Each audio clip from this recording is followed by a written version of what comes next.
Đấy, Ui dồi ôi, tí chết. Đấy Hên quá, tay vẫn chắc. đấy. Nếu anh nhớ không nhầm là cái cây này có tác dụng, cái lá cây này có tác dụng chữa bong gân ngày xưa. Bịp à? anh Ông ấy dùng. thuốc bịp à? Thật mà, nó gọi là thuốc gì nhỉ? Thuốc dân gian, liều thuốc dân gian. Top 101 bài thuốc dân gian đấy. Liều thuốc dân gian. Bây giờ đấy, em đá anh bong gân nhá, xong rồi anh lấy cái này đắp nhá, xem lành không. để anh gặt giò mày.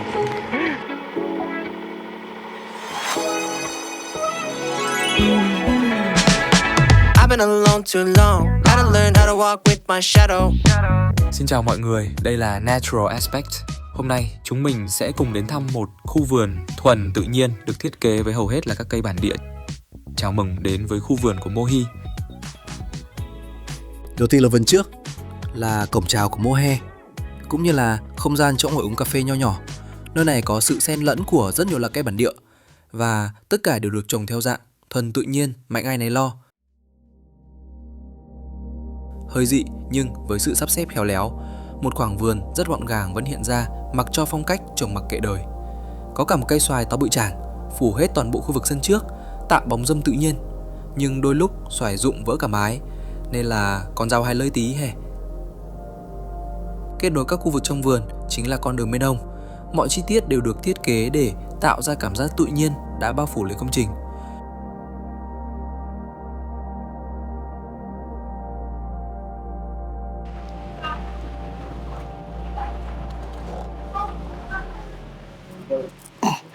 Anh đang đi tham quan vườn chứ anh không phải đang đi sửa vườn. Con đường được phủ bởi hai hàng cây rong Việt Nam. Nó cho bạn một cảm giác rất sảng khoái và thân thuộc khi bước đi trên chặng này. Có thể gọi là sự tò mò cũng đúng.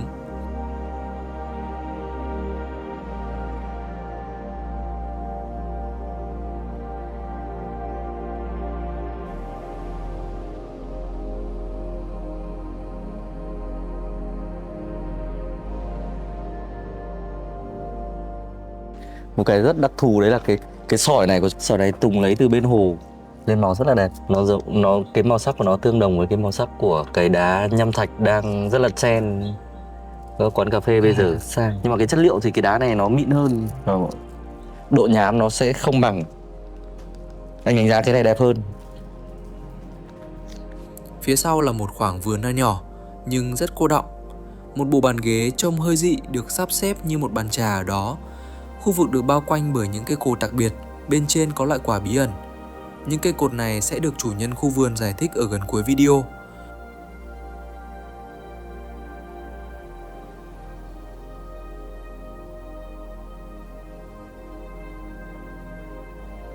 Không gian như mảnh sân nhỏ trong cổ tích Việt Nam, rất độc đáo và thú vị. Nhiều loại cây leo được trồng ở khu vực này, nhưng ấn tượng nhất vẫn là cây đu công to vật vã.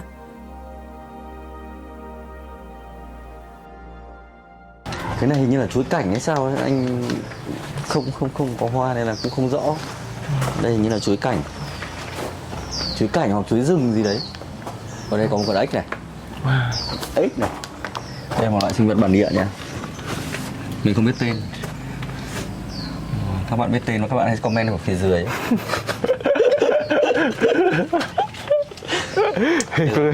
Nhìn quả ghế này. Lá thơm. Quả ghế ngồi thì vãi tít. Ô, ngồi hơi bị thích đấy. Thích không? Thích mà. Thích á? Ngồi nó kiểu nó vừa kích thước ấy, nó đệm đúng chỗ cần đệm ấy. Em nhìn đây giống kiểu mấy cái ngai vàng trong Game of Thrones ấy. Em thử ngồi mà xem. Ok, để em thử ngồi. Em thử ngồi xem. Oh Jesus. Đúng không? Cái điểm tựa lưng của nó ấy, đúng cái khắc mà em cần phải cong ấy. Thoải mái hơn em tưởng ấy. Ban đầu em nhìn em thấy cấn. Nó ngồi khá thoải mái. Khá thoải mái. Bất ngờ phết các bạn ạ. Bất ngờ phết.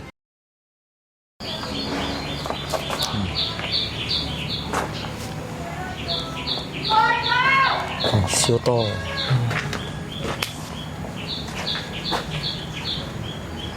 Chắc phải được 30 phân. 2 bông hoa hẳn hoi nha. Hoa đôi cong.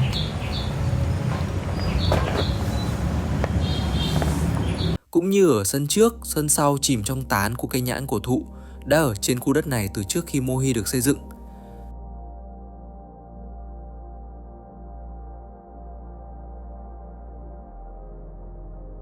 Điểm độc đáo của Mohi còn nằm ở công trình được xây dựng hoàn toàn bằng nhà sàn thật, đưa từ trên bản về, lắp ghép và nâng cấp lại ở đây.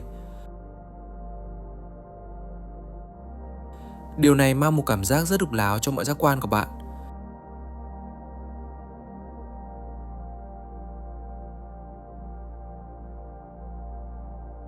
Về cơ bản thì với một cái công năng của một cái nhà sàn thì đa số tầng 1 sẽ là để dành cho những cái sinh hoạt chung. Và tầng 1 thường họ sẽ để thoáng, thông thoáng để không bị ẩm thấp ở dưới nhà. Nên Tùng xử lý cái này rất hay. Đây em thấy hoa của nó đây nha. Đấy, cây chuối tràng pháo ấy.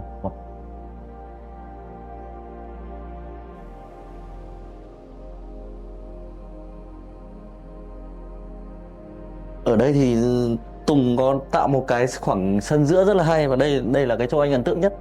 Đấy, một cái vòm cắt rất là khéo.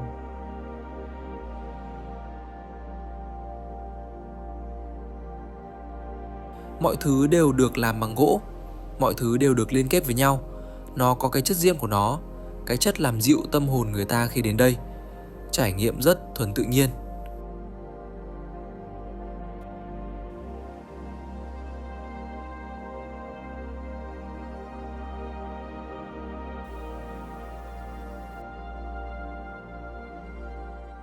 Đây cái gì anh? Cây nào? Cái này nhìn bản địa đét. Cây này bản địa đét. À, cây này là quả cóc. Cóc em ạ. Đúng không? Đúng rồi. Cái quả cóc à? Ăn được không? Về Em biết cái quả cóc mà đây gọi là cóc bao tử này. đúng rồi. Cóc bao tử. Hiện đại khái đây là anh Phương Thanh Tùng. Anh Phương Thanh Tùng là chủ của Mohe. Anh Tùng chào các bạn đi ạ. Bây giờ câu gì khó nhất bơi hết rồi. Không trả lời được thì im cái gì nữa. Đấy, nhìn nếu mà người để ý hệ sinh thái mọi người vào mọi người sẽ thấy là đúng cái câu chuyện mình vừa nói là nó chia địa bàn. Khu vực nào dành cho cây nào sống. Và thẳng thắn luôn, ngày xưa là em trồng rất nhiều bọn trầu bà thanh xuân. Lụi sạch. Không còn một bụi nào. Hình như là còn một nhánh nhỏ nhỏ ở đây còn cứ lắt nhắt thi thoảng ra được một lá. Nhưng mà cái đấy là hoàn toàn là để cho lọc tự nhiên đấy. Đúng rồi. Bên này là chứ là em lấy đất thịt ở quanh đây luôn đúng không? Cái Đất đồi. Đất đồi. Cái đất đỏ đỏ ấy. Ừ. Cảm giác cái đất này tốt nhỉ. Dương xiếc là trồng thêm vào đấy chứ. Đâu, dương xỉ này thì là trồng. Cái bụi trong là tự mọc. Tự mọc. Cái bọn trong là tự Bụi mọc. trong thì không biết là thằng nào gọi đến. Gió thôi. Thực ra là nhìn cái cây một lúc thì mình biết là cây nào nó có khỏe hay không. Các cái mặt lá hay mặt đấy của nó có căng hay là có sức sống hay không, nó giống như kiểu sắc mặt con người. Anh không duy trì thì chỉ đơn giản là mình cung cấp cho nó về nước thôi. Còn những thứ khác thì về bản thân là mình đã theo cái hướng là thuần tự nhiên rồi, thì nó tự cái lá khô nó xuống thành phân hay là nó cộng sinh với cả chó mèo, rồi tất cả mọi thứ thì nó tự, những cái gọi là những cái chất khác thì nó tự tìm kiếm. Mình tin là đến một độ nào đấy mình rút nước để được, nó cũng sẽ tự cân bằng. Như rừng thế thôi, về bản chất là có ai đi tưới nước cho rừng đâu, nhưng mà nó tự cân bằng. Nếu mà thuần hẳn được như thế là tốt nhất. Cái là thuần tự nhiên luôn đấy. Có nghĩa là mình sẽ không cây nào mà phát triển được là nó sẽ phát triển rất là khỏe. Đúng rồi. Hôm qua anh bảo mình cái vấn đề về muỗi, chúng ta rất cảm giác là rất phù hợp để việc trồng lan đấy. Nó phù hợp với cái không gian nhà sàn này. Anh tôi có thể ngừng gãi được không? Ngừa em ạ. Biết là muỗi chứ. Đâu muỗi đâu. Đâu Muỗi vậy này. Đâu chỉ em về con muỗi. Đây. Thấy chưa? Muỗi vằn luôn nhá. Chết chưa? Đây. Chết luôn đấy. Ngừa lắm. Đúng không? Chỉ là cái giờ bị muỗi đốt đấy, nó chỉ loanh quanh cái tổ chập choạng tối thôi. Xong đến tối hẳn lại không, nó bắt đầu se lạnh rồi không có. Đến tối hẳn thì không bị muỗi nữa. Sáng nghĩ có thể là cũng là do đặc tính của con muỗi. Với cả thời điểm này mình nhìn lại cái khí hậu thời tiết này thì có đúng ra nhá, nắng nắng mưa mưa là Nếu mà nắng hẳn cũng sẽ ít muỗi, ít muỗi. lạnh hẳn cũng sẽ ít muỗi. Nhưng mà cái kiểu mà cứ nắng mưa rồi cứ ẩm ấy thì là muỗi rất nhiều. Nhưng mà gần như là bên này sẽ không tác động gì đến cái việc côn trùng các kiểu luôn. Nói chung là vẫn có những cái tác động cơ bản, Ừ. nhưng mà em vẫn muốn hạn chế, bởi thực tế là Nó cũng sẽ phá hoại cái hệ sinh thái nữa. phá hoại hệ sinh thái là một câu chuyện, nhưng mà mình diệt một con vật thì bản chất cái chất đấy đối với con người nó cũng chả tốt. Nghĩa là thả mấy con cá để mà ăn từ những con của muỗi không còn cơ hội ấy nữa. Và cá tự nhiên nó cũng có một cái nguồn thức ăn luôn chứ không phải. Nhưng mà cách đấy thì nó giống như kiểu là một cái cách bền vững thôi, chứ nó không phải là cách có thể nhanh nhất được. Huy, nhà mình còn con cá nào nhỉ?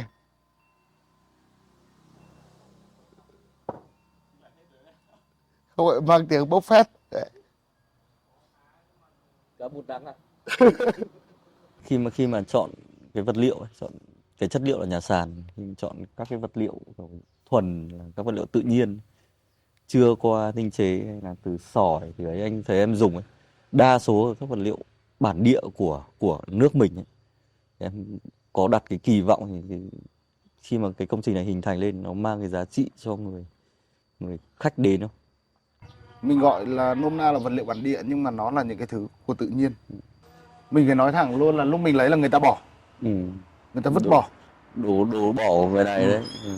Mình mua với cái giá gọi là cái giá một củi, Ừ. chứ không phải mua với giá nhà. Nhưng mà lúc mua là tháo hết ra. Tháo hết ra. Xong Và rồi thực sự là khi mà nó tháo ra mà nó trở về đây, nó cầm một đống Lego nhỉ? nó trở về đây 2 xe. Ừ. Đây là 2 cái nhà. Ờ. Trở về đây 2 xe nó đổ một đống ở đấy. Chổng chờ đấy, đổ xong rồi xếp gọn như đống củi kia luôn.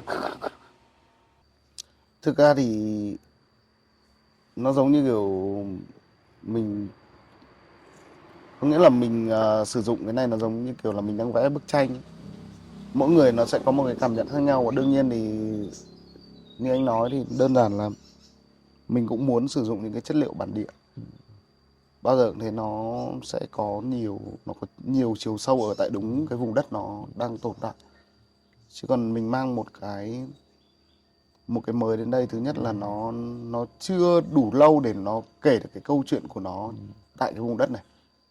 Thì cái vấn đề là cái cảm nhận của mọi người cũng sẽ khi mà nó chưa đủ sâu thì mọi người sẽ, cái cảm nhận mọi người sẽ rất là nông. Nhưng mà khi đủ sâu rồi thì mỗi người sẽ có một cái cảm nhận khác nhau. Mình kỳ vọng là mọi người tự nhìn thấy không gian của mình ở trong đấy, chứ còn mình không cố gắng bắt mọi người phải cắt nghĩa theo cách của mình. Bởi vì có thể là cùng một chất liệu đấy nhưng mỗi người lại có một góc nhìn khác nhau. Có người thì sẽ nhìn thấy cái gọi là cái quá khứ của mình ở những cái thanh gỗ mục.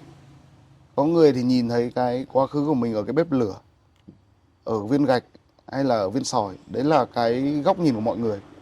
Mỗi người có một cái sinh ra và lớn lên nó khác nhau, một cái bối cảnh nó khác nhau. Thế nên là mỗi người sẽ phải tự nhìn thấy cái sự thân thuộc của mình. Đầu tiên là qua vật liệu bản địa là cái thứ gần gũi nhất, cái thứ mà có thể mọi người đã từng gặp ở đâu đấy trong Từng được cái tiếp xúc. nơi mọi người ở. Còn đối với một người như kiểu từ nơi khác đến ấy, những vị khách mà nước ngoài các thứ, thì mọi người sẽ dễ dàng để mà mọi người nhìn thấy cái sự khác biệt về văn hóa. Hiểu được một phần cái văn hóa của mình. Đúng rồi. Mọi người hiểu, và mọi người hiểu một phần về cái, giống như trong cảnh quan thiên nhiên thì mọi người sẽ hiểu phần về cái hệ sinh thái. Nó có sự khác biệt. Chứ không phải ngẫu nhiên nó ở vùng đất này nó lại sinh ra đá ông, chắc chắn nó phải có câu chuyện của nó. Có câu chuyện về thổ nhưỡng. Thổ nhưỡng của nó, lý do để mà hình thành cái thổ nhưỡng đấy nó cũng sẽ có. Cái này chỉ lúc làm nhé, chỉ là đơn thuần là một cái sở thích của em. Em muốn đưa cái tôi của em vào đây, hay là muốn truyền tải câu chuyện gì đấy nữa không? Một thông điệp này từ cái mohair. Thực ra gọi là cái tôi thì cũng được. Dạ, anh nghĩ nhá, chỉ bản thân mỗi thằng kiến trúc sư ấy, Ừ. nói riêng thôi nhá, thì sẽ là có một cái tôi riêng ấy. Và Em luôn nghĩ là nó là có một quan điểm. ừ, Cái quan điểm đó, chứ còn để mà cái tôi thì cũng không không hẳn. không đến mức là cái tôi. bởi vì là cái quan điểm đấy thì nó sẽ được xác lập và hình thành theo thời gian. Ừ. Ví dụ như là sau đấy, sau một quá trình học rồi thực hành thì em thấy một cái việc là cái cân bằng tự nhiên nó là tốt nhất. Thế nên em theo quan điểm đấy. Ừ. Nhưng mà nếu mà trong một cái quá trình mà mình tiếp tục thực hành mình lại thấy cái vấn đề là quan điểm đấy hoặc là cách thực hành đấy của mình chưa đúng, Ừ. thì mình sẽ lại Tinh tiếp tục chỉnh lại. update Tinh cái chỉnh quan điểm lại. của mình, chứ Ừ. mình không phải là mình giữ nguyên cái quan điểm đấy là nó phải là như thế. Còn mình cố gắng là mình theo cái cách làm, mình nói nôm na chỉ đơn giản là mỗi một lần thực hành là mình đang tự đưa ra, mình thực hành chính cái quan điểm mà mình đã tự đúc kết trong một cái quá trình. Tức là nó cũng là một cái bài test cho bản thân luôn. Đúng, nó là một bài test cho bản thân để mà mình xem là thực tế là cái quan điểm của mình nó có đúng hay không, hay là chỉ là trong suy nghĩ của mình. Ừ. Mọi thứ mình chỉ nghĩ thôi chứ còn thực tế nó không thế chẳng hạn. Thế thực tế 3 năm, hơn 3 năm vào vận hành thì đấy, em thấy cái quan điểm lúc đầu của em khi tạo ra Mohair và đến bây giờ ấy, thì nó được khoảng bao nhiêu %? Thực ra đến bây giờ thì em nói là em lại nghĩ câu chuyện là cái quan điểm của mình nó chưa thực sự đủ chi tiết để mình đánh giá. Riêng cái câu chuyện nói là thuận tự nhiên, nó là một cái nghĩa rất rộng. Nó không phải là một cái nghĩa bó hẹp để mình có thể cắt nghĩa ra là từng tiêu chí để mình đánh giá được. Thế nên là mình bắt buộc mình phải thay đổi lại hoặc là mình update để mà đầy đủ cái chi tiết trong cái thuận tự nhiên của mình về yếu tố là Dần dần sẽ thuận đắp kiểu đắp gì. thêm vào, đắp Đúng thêm rồi, vào. để mình vạch rõ ra các cái tiêu chí. Thì thực tế là mình không phải là trồng cây để mà mình tìm cái, có nghĩa là để mà thế nào nhỉ? Không phải là trồng để mà mình tìm câu trả lời, mà trong quá trình mà mình nhìn nó sinh trưởng và phát triển ấy, mình cũng lại đang học từ nó. Mình cũng đang tự update từ chính nó, chứ không phải là mình chỉ tìm mỗi câu trả lời từ nó là đúng hay sai. Dần dần đúc rút dần vào, bắt đầu chỉnh sửa, bắt đầu tinh chỉnh lại cái quan điểm của mình, đúng không? Còn nếu mà nói chỉ đơn giản là thuận tự nhiên là cứ để cho nó sinh trưởng có tự sinh tự diệt, thì đến hiện tại đúng hay sai thì nó cũng vẫn có cái cây sống. Là cái Vẫn vườn, có cái sống, cái vườn nó vẫn sống thì... Vườn đang trả lời cho chính câu hỏi Đúng đấy, rồi. đúng không? Chứ còn bảo đúng hay sai thì không thể biết được. Mình không thể biết được là bởi vì mỗi người sẽ cần một thứ. Cái người quan tâm về muỗi thì người ta sẽ thấy chưa chắc nó là đúng. Bởi vì nó đang sản sinh ra không phải mỗi muỗi mà rất nhiều sâu bọ rồi các thứ này nọ. Thế nên tại sao cái cắt nghĩa về thuận tự nhiên nó lại còn phải tùy theo bối cảnh. Ví dụ như với một cái cá tính của mình mong muốn là một cuộc sống mà nó gần gũi là tất cả mọi sinh vật đều sinh sống chứ không phải mỗi mình con người. Thì có thể nó là đúng. Nhưng mà một số người thì tôi muốn một cái không gian sân vườn nó như thế nhưng mà không có bất kỳ một loại côn trùng nào, chỉ một mình tôi sống. Cái điều đấy là một cái điều khi mà đặt ra cái tiêu chí đấy thì gần như cái vườn này là sai. Anh thì anh vẫn đến thời điểm hiện tại thì anh vẫn giữ nguyên cái quan điểm là thuần tự nhiên, bởi bản thân anh rất lười. Phải nói thẳng với bản thân anh rất lười tưới cây. Anh thích nhìn chúng nó sống thôi, chứ còn anh bị một cái tính là anh làm cái gì anh cũng lười. Thế nên là anh muốn là mọi thứ nó cứ tự nhiên để cho mình đỡ phải làm. Đó chính là đây là một mình một kiểu đấy rồi đấy. Đây cũng là một mình một kiểu đấy. Có nghĩa là mình chơi trong cái phạm vi mình chơi được thôi. Đi trước giới thiệu đi. Đây là điểm nhấn chính đúng không? Hàng rong. Rong này gọi là rong xanh hay là rong gói bánh? Đây là rong gói bánh đấy. Nhưng mà nó còn gọi rong xanh không? Đấy, cái hoa rong này là lâu lắm mới thấy này. Em trồng ở đây mới thấy hoa rong. Trước đấy em còn không biết hoa rong cơ. Con này là để bong gân, bong biết Đúng rồi, kiểu bong gân đấy. thằng này nó bảo là anh điêu này. Không, Nhá, con hỏi này cả là logo đấy. để chữ Mày- bong gân mà. Mày đưa chân ra đây chặt. Thực ra thì có một thời điểm mà mình rất thích là kiểng, nhưng mà mình vẫn muốn nó cũng theo phương pháp là tự sinh tự diệt, chứ mình không tác động nhiều vào nó. Như bên Singapore thì là người ta sẽ chơi nhân tạo rất là nhiều. Đây thì em kệ thôi. Đấy. Sốc nhất là cây này. Em ngày xưa em cũng trồng rất nhiều đuôi công ở kia nhưng mà lụi dần. Lụi dần lụi hết. Thì có một cái gần như lụi thì em lại mang một em đặt vào thì nó tự lên. Đúng chỗ. Đây, đuôi công xưa bắt đầu nó cao vống lên này. Kia nữa. Cái loại đuôi công này bình thường lá bên ngoài rất nhỏ. Đây, không nào. Bình thường lá nó chỉ nhỏ nhỏ như là sự nhiên. Vào đây tự nhiên nó to. Cái khu sau này là bắt đầu các lá kiểng kiểu đây đúng không? Con này là rồng xanh à? Ừ. Bọn này là chuối cảnh đúng không? Ừ, hay con là này chuối rừng? Chuối, nó là chuối sen, nó cũng một dạng chuối rừng. Ra cái bông đỏ. Cái thân của nó, cái tí. Mạnh mạnh. Bây giờ khách không thích trồng chuối ai nhưng mà thế thôi. Cái này em thích cái chuối nó xòe tán xung Xòe quanh, tán. em không thích chuối rảnh quá. Kia là đợt trước có nên em trồng vào. Nó con đấy được mấy năm rồi? 3 năm. Lúc trước nó trồng. Con đấy trông to phết. Cái nhà đợt trước kể cho anh là mấy cái này là Đây lấy đâu? phiện. Lấy ở Ở Tây Hà Nguyên, Giang. Hà Giang à? Toàn bộ đây là mỗi nhà một cột hay là Mỗi nhà một. mỗi nhà gom một cột về? Có nghĩa là anh để ý câu chuyện là ngày xưa một thằng Mông Hà Giang là thằng giàu lên vì ma túy. Đúng rồi, vua mèo đấy. Nó giàu lên vì ma túy, thế nên là thằng nào mà giàu nhá thì tất cả các đế cột này nó sẽ đẽo đá hình thuốc phiện. Thuốc phiện, hình hoa thuốc phiện. Ừ. Ừ. Còn những thằng nghèo hơn không có điều kiện thì nó sẽ quay sang đẽo cột gỗ. Ừ.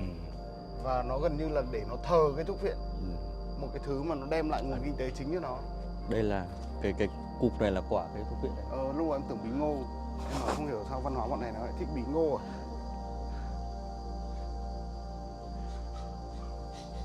Đây, cái nhãn này bào hết sân sau.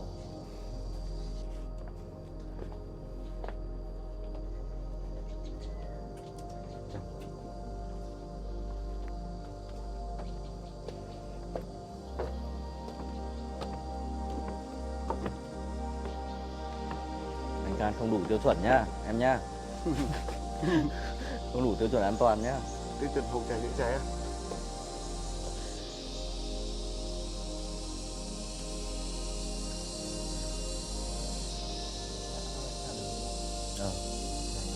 Lèo tèo 3-4 năm. Thấy vườn mình như nào? Sướng không? Sướng. Chứ mà sướng đâu. Sướng. Anh mà có cái vườn này anh cũng sướng. Chỉ sướng thôi chứ còn tự hào thì mình cũng chả, mình cũng không có suy nghĩ gì để nó gần như nó đáp ứng được cái nhu cầu của mình. Có một cái vườn thuận tự nhiên đấy.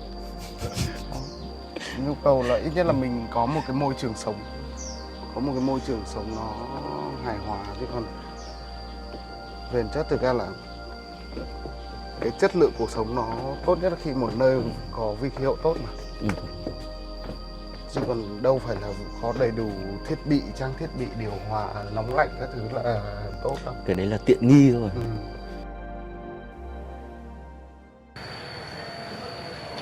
Cái gì đấy? À, con mèo.